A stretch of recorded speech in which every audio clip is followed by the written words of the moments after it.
Charith Malikarakchi, CM Economics. රුපියල් ලක්ෂයක මුදලක් තියෙනවා ඔයාට පුළුවන් මේක සාමාන්‍ය තුරුම් ගිණුමක තැන්පත් කරන්නේ නැතුව වැඩි පොලියක් එක්ක මනි මාකට් ගිණුමක තැන්පත් කරන්න.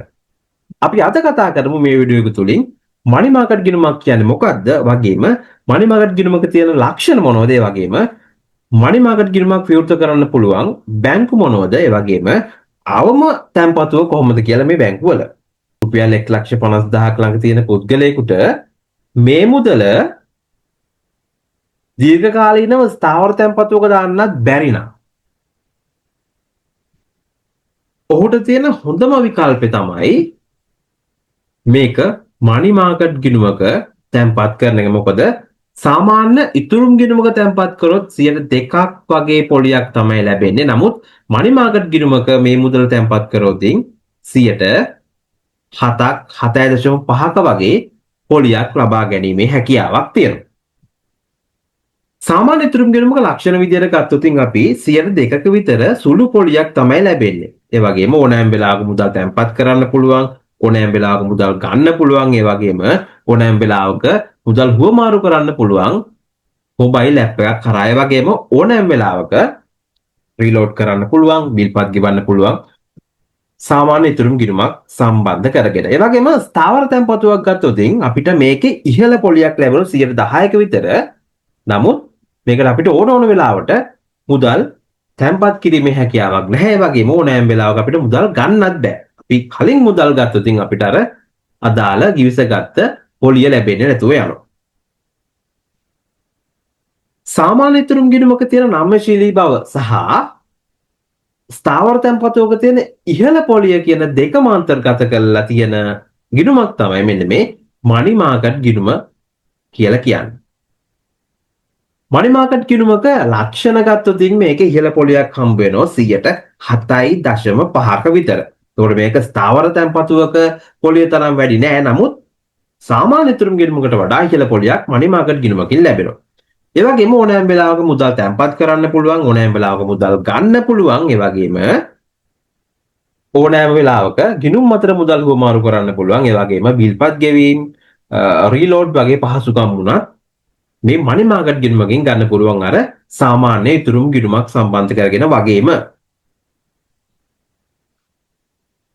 පොලිය ගැන කතා කරොත් සාමාන්‍ය ඉතුරුම් ගිණුමක මං කිව්වා 2% වගේ පොලියක් තමයි හම්බ වෙන්නේ. නමුත් මනි මාකට් ගිණුමක දැනට 6.8 අතර පොලියක් මනි මාකට් ගිණුමකට හම්බ වෙනවා. එතකොට බැංකු අනුව මේ මනි මාකට් ගිණුමක අවම වශයෙන් තියෙන්න ඕන මුදල් ප්‍රමාණය වෙනස් වෙනවා.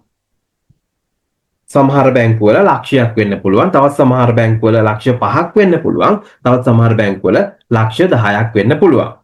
ලක්ෂයක් අවම තැන්පතුව වශයෙන් තියෙන්න ඕන කියන එකේ අදහස තමයි රුපියල් ලක්ෂය හෝ ඊට වඩා වැඩියෙන් තිබුණොත් තමයි මේ මනි මාකට් ගිණුමකට අදාළ පොලිය ගෙවන්නේ.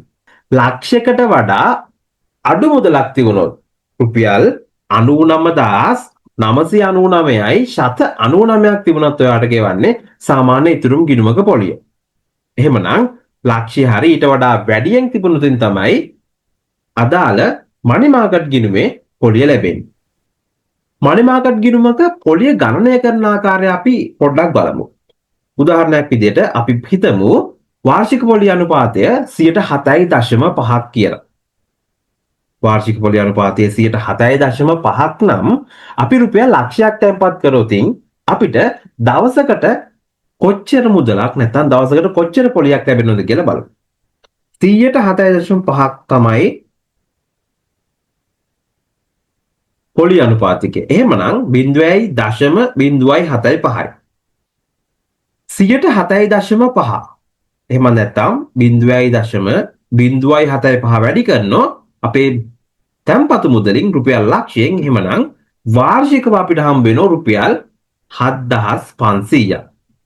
වාර්ෂිකව රුපියල් 7,500ක් හම්බ වෙනවා. එහෙමනම් වාර්ෂිකව 7,500ක් ලැබෙනවා නම් අපි දවසකට ලැබෙන ගාණ හොයන්න ඒ රුපියල් 7,500 එහෙම නැත්නම් වාර්ෂිකව ලැබෙන මුදල 365න් බෙදන්න ඕන. 365න් බෙදුවාම අපිට රුපියල් ලක්ෂයක් තැන්පතු කරාම කොච්චර පොලි ආදායමක් ලැබෙනවද කියලා තමයි මේ තියෙන්නේ. එහෙමනම් රුපියල් ලක්ෂයක් තැන්පත් කරාම අපිට පොලිය විදිහට දවසකට රුපියල් 20යි ශත 50ක් නැත්නම් ශත 54ක මුදලක් ලැබෙනවා. එහෙමනම් රුපියල් ලක්ෂය අපිට දවස් 10ක් තැන්පත් කරලා තිබුණොත් ඔයාලට රුපියල් 200 ගානක මුදලක් ලබා ගැනීමේ හැකියාවක් තියෙනවා. තවත් උදාහරණයක් බලන්න. හිතන්න කිසියම් මාසයක 25 වෙනි දින තමයි අපි මේ මනි මාකට් ගිණුම විවෘත කරන්නේ. මුලින්ම තැන්පත් කරනවා අපි රුපියල් ලක්ෂයක්. රුපියල් ලක්ෂයක් තැන්පත් කරාම අපි කිව්වා 100ට 7.5ක පොලියක් තමයි හම්බ වෙන්නේ කියලා. එහෙමනම් පළවෙනි දවසේ ඔයාලට පොලිය විදිහට රුපියල් 20යි ශත 54ක මුදලක් ලැබෙනවා. දෙවන දවසේ මොකද්ද? දෙවන දවසේ කියන්නේ 26 වෙනි දවසේ 26 වෙනිදා කිසියම් මාසයක 26 වෙනිදා ඔයා තව ලක්ෂයක් තැන්පත් කරනවා. තව ලක්ෂයක් තැන්පත් කරාම ගිණුමේ තියෙන ශේෂය රුපියල් ලක්ෂ 2යි. එහෙමනම් රුපියල් ලක්ෂ 2ට ඒ දවසේ තියෙන පොලිය අනුපාතය අපි 7.5ක් කියලා ගත්තේ. එහෙමනම් පොලිය හදනෝ රුපියල් 41යි ශත 0.9. 27 වෙනි දින අපි සල්ලි තැන්පත් කරන්නේ නැහැ. අපි මුදල් ආපසු ගන්නවා. රුපියල් 50000ක් ආපස්සට ගත්තාම අපේ ගිණුම් ශේෂය තියෙන දැන් 1,50,000ක්. එහෙමනම් 1,50,000ට 100ට 7.5 ගානේ පොලි හැදිලා තියෙන ඒ දවසට රුපියල් 30ක මුදලක්. 30යි ශත 82ක මුදලක්. ඒ වගේම 28 වෙනිදා අපි කිසිම තැන්පතුවක් හෝ ගැනීමක් කරන්නේ නැහැ. එහෙමනම් 28 වෙනි දිනක් තියෙනවා රුපියල් 1,50,000ක්. එතකොට ඒ දිනේටත් පොලිය හැදෙනවා 30යි ශත 82ක්. බලන්න 29 වෙනිදා මොකද්ද වෙන්නේ? ලක්ෂ 10ක් තැන්පත් කරනවා. 1,50,000ක් තිබුණා. ලක්ෂ 10ක් වලට තැන්පත් කරාම දැන් ශේෂය තියෙනවා 11,50,000ක්. 11,50,000ට 107.5 ගානේ පොලි හැදිලා තියෙන ඒ දවසට 236යි ශත 30ක්. ඔන්න 30 වෙනි දවසේ මොකද්ද කරන්නේ? තැන්පත් කිරීමක් කරන්නේ නැහැ 30 වෙනිදා. 30 වෙනිදා ලක්ෂ 11ක් ආපස්සට ගන්නවා. 11,50,000ක් තිබිච්ච ගිණුමෙන් ලක්ෂ 11ක් ආපස්සට ගත්තාම දැන් ගිණුමේ තියෙන්නේ රුපියල් 50,000ක් විතරයි.